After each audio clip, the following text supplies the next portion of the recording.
Hello friends of Bowman's Hill Wildflower Preserve. I'm Pete Couchman, Executive Director, coming to you from our native plant nursery marketplace, which opened on April 12th and will remain open through October. As we saw by the energy on opening weekend, native plants mean so much to so many.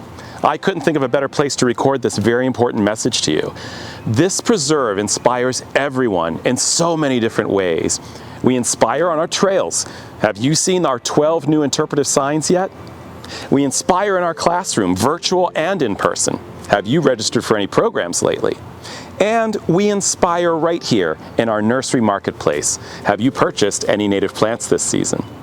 Did you know that it takes over $1.3 million each year to bring you safe trails, education, and a thriving native plant nursery?